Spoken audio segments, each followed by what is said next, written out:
Ever since I made that video last year about Kevin Smith's NFT movie, people always assume that I hate him and I don't like his films at all. This has never been the case. I grew up with his films and they were very formative to me as a budding teenage filmmaker. I really just want to hold the man to higher creative standards, because, well, someone has to, considering he himself does not. For years, he's played into the bit that he's a terrible filmmaker and he's as bad as the critics say. Even in the Dogma re-release trailer, under his name it says, "when he used to make good movies." It's such a bizarre thing to try and play up to me.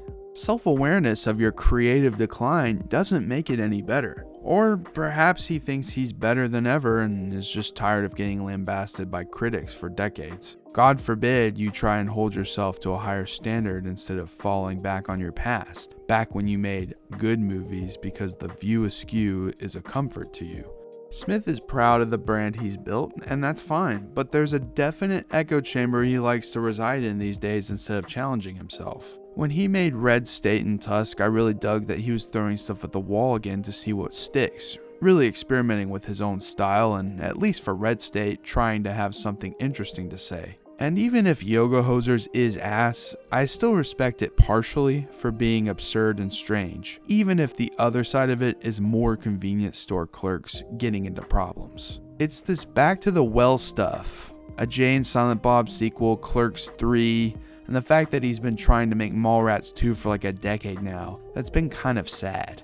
The echo chamber manifests within the Jay and Silent Bob reboot movie when you get to the end and the climax takes place at a con that is an all-encompassing celebration of Smith's View Askew universe, where he even plays himself as well as Silent Bob, and things only escalate from there. This is such an absurd idea that it might come off as amusing at first, but when you really step back and look at the larger picture, it comes off kinda gross. And who's directing this shit anyway? Kevin fucking Smith? He built his own cinematic safe space and he has locked himself inside and thrown away the key.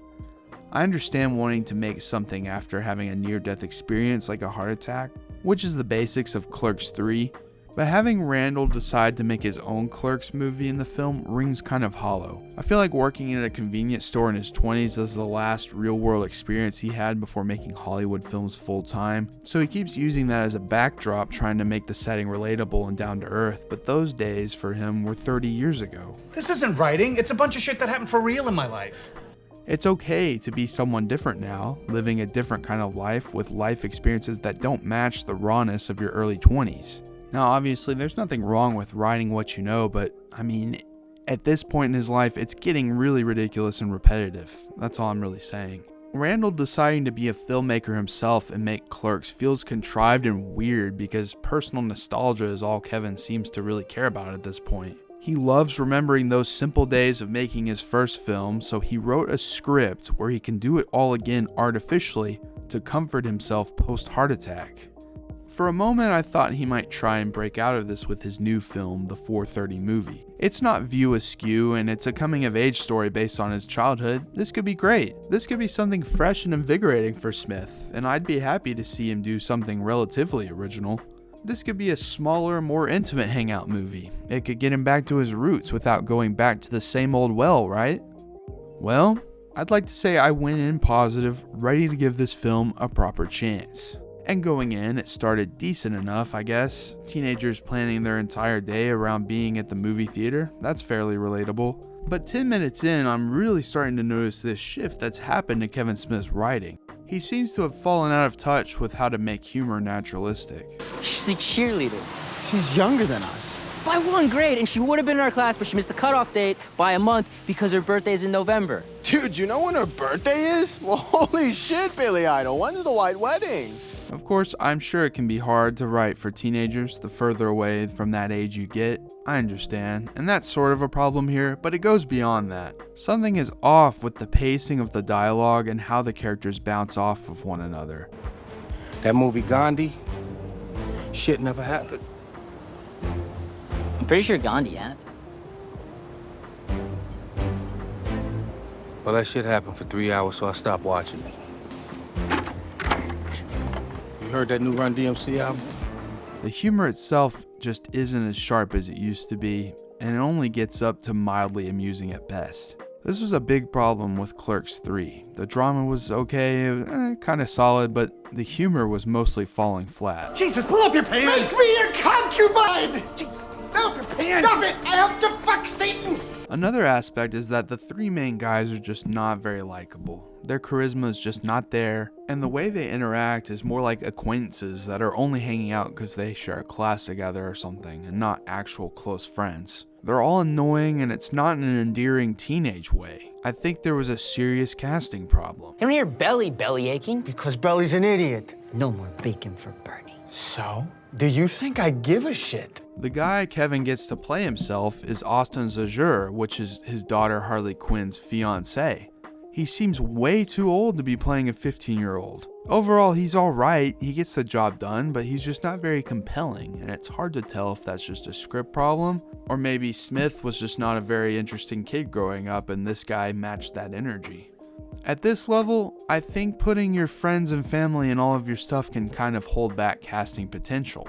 And at this point, it feels like a fair amount of scenes in his films are now structured around these kinds of cameos like it's the MCU or something. There's even a section in Clerks 3 that lines up friend cameos like a conveyor belt when they decide to do casting for Randall's Clerks movie.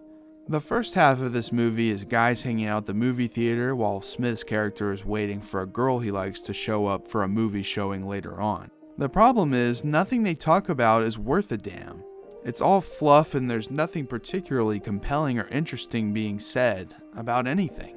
Even when they talk about nonsense in Clerks, it's still compelling to listen to. This could be a good time for Smith to reflect on this era of his life, but he uses it to mostly make pop culture references. Hey, remember all this stuff I liked from the mid-80s? Well, characters talk almost exclusively in these references because that's what it was like being a nerd in the 80s. Didn't I see you at Rocky IV a couple months ago? In Soviet Union, you don't see R-rated movie. Who are you, Father Karras? Is that an Exorcist joke? There's also these jokes where he makes references to the eventual future of the movie-going landscape that fall flat because they go too far. For example, this guy talks about how there will never be another Star Wars after the Return of the Jedi, and that would be good enough to go with, but it just keeps going. And not only does he reference future movies, but he references the possible abundance of TV shows and even a show about Boba Fett, and it just completely deflates the bit. Can you imagine if they were like, let's break it up into little TV series? Yeah, right. This happens several times with other pop culture aspects. I read in Starlog they said they're gonna make a new Batman movie. Huh. It'll flop. Nobody's ever gonna pay to see a Batman movie. Smith likes to throw jokes at you while developing the relationships of his characters at the same time, till things get to a breaking point and then suddenly it's time to get real serious. This works in other films like Dogma or Clerks 1 and 2, but here it is unearned. These two characters start fighting and arguing about a girl and what their friendship dynamic actually is, and then the third friend is explaining to them and the audience of how they actually feel like he's a psychiatrist. But it falls flat because we don't get an actual complex look at these characters and their friendship at all. It's all surface level teenage bickering, so trying to escalate to this level of fighting and drama is contrived.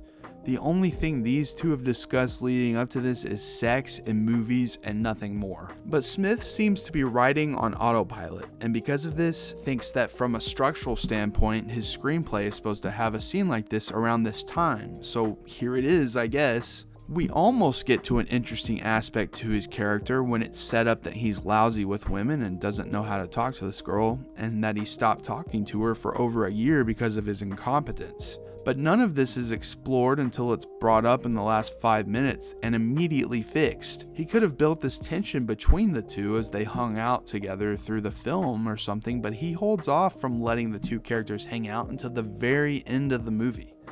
The film seems to be a sort of celebration of him as a filmmaker and a look back at this formative time, but he has nothing to say at all. Everyone praises the young Smith character for being so good at watching movies.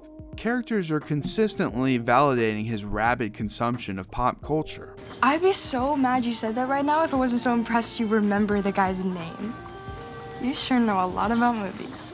And I'm not even kidding here, the major pivotal scene towards the end that solidifies Smith's future has a woman who's actually seen stuff like Excalibur, knows pop culture references, have a one-on-one chat with him and tells him that he's a filmmaker because he loves watching movies so much. He just doesn't know it yet.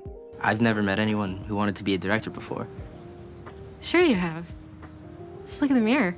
Perhaps Smith's trying to tell the audience, yeah, I really wasn't up for the job. I just made movies because I like movies and it all sort of worked out somehow. That's almost what the message feels like. On a meta level, it becomes confounding because this is a 30-year-old ode to his filmmaking roots, yet this feels like his most amateur film yet, and it's accidentally showing his regression as an artist. The film without credits is 77 minutes long, and a fair amount of it is padding with dumb bits and different fake trailers and movies that they just sit around and watch at the theater. The entire film is the definition of slapdash.